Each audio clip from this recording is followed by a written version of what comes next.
Volume 3, Chapter 46, Conflict in New York. Boston was not the only place where armed conflict exploded between the citizens and British troops. We remember that the New York Assembly had been forced by British threats to comply with the British Mutiny Act, and therefore voted to supply British troops in New York in June 1767. At the end of 1768, the Assembly, under pressure from the Sons of Liberty and coming under control of the radical liberals, resumed its resistance and bravely refused to vote for the supplies during 1769. Finally, the Assembly yielded in mid-December 1769 by a thin majority. The agitation of the people, aggravated by the economic depression of the day, was led by the Sons of Liberty.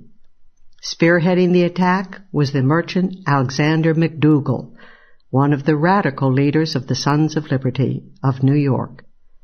McDougall, in the pamphlet To the Betrayed Inhabitants of New York, attacked the Assembly's capitulation and urged imitation of the deeds of the brave Bostonians. At a popular meeting of 1,400 people, led by John Lamb of the Sons of Liberty, a committee of Sons was appointed to pressure the Assembly. The Assembly lashed back at the McDougall broadside as a false, seditious, and infamous libel, and called for the author's arrest.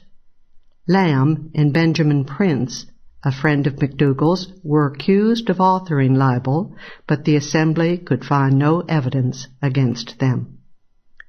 In mid-January 1770, resentment against the British soldiery came to a head. Since 1766, the British troops in New York had repeatedly cut down the Liberty Pole, which had been built by the Sons of Liberty to commemorate repeal of the Stamp Act. One of the grievances against the British soldiers was that they offered themselves as cheap civilian labor, thus undercutting the regular laborers. This was a major reason for the clashes between rope-walk laborers and soldiers, who sometimes worked as civilians there at low rates in the days before the Boston Massacre. In New York, the Sons of Liberty, on January 16, issued an attack on those who employed British soldiers and called a meeting at the Liberty Pole. The soldiers promptly cut down the pole and contemptuously deposited the pieces at the doors of the Sons of Liberty. The enraged Sons held a mass meeting of 3,000 people who protested the destruction of the Liberty Pole and the employment of British troops in laboring work. In retaliation, the British troops issued a handbill denouncing the Sons of Liberty as dangerous enemies of the country. As some soldiers tried to post the leaflet on January 19, they were seized by Isaac Sears and a group of Liberty boys and taken to the mayor's office.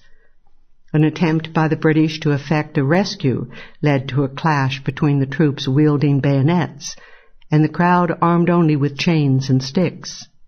Several citizens were wounded at this, the Battle of Golden Hill. A clash with occupying troops thus antedated Boston's by nearly 2 months, but the consequences were considerably different. New York was ruled not by popular leadership of radical liberals, but by factions of a conservative, land-based oligarchy.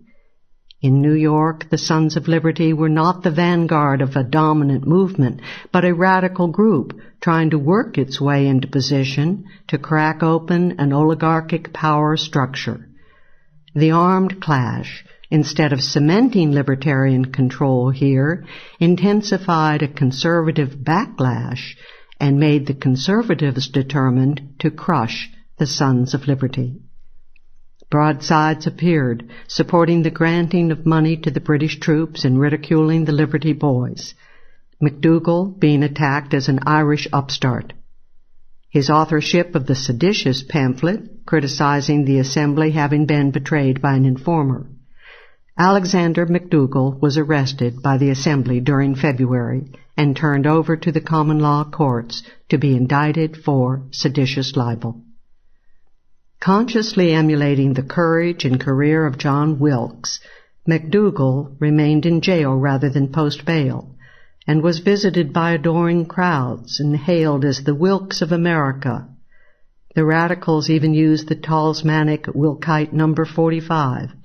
To the New York conservatives, McDougall was indeed a Wilkes who sought to trample down all legal authority and shake the government to the foundation. He was defended by John Moore and Scott, as well as by the Liberty Boys. But with the prosecution's major witness, the informer, dying, the government decided not to press the case further. McDougall was released from prison to great popular rejoicing. His freedom was short-lived. At the end of the year, McDougall, on the same charge, was hauled before the vindictive Assembly, acting by its own authority. First, the Assembly tried to force McDougall to testify against himself. When he refused, it threatened him with torture to force him to testify. Still refusing, McDougall was asked to write out his reasons for doing so. Typically, the Assembly decided that this statement contained fresh libels in contempt of the Assembly and demanded that he beg its pardon. When McDougall still refused, the Assembly sentenced him to indefinite imprisonment for high contempt and ordered the sheriff, as in the Smith-Moore case in Pennsylvania in the 1750s, to disregard any writ of habeas corpus.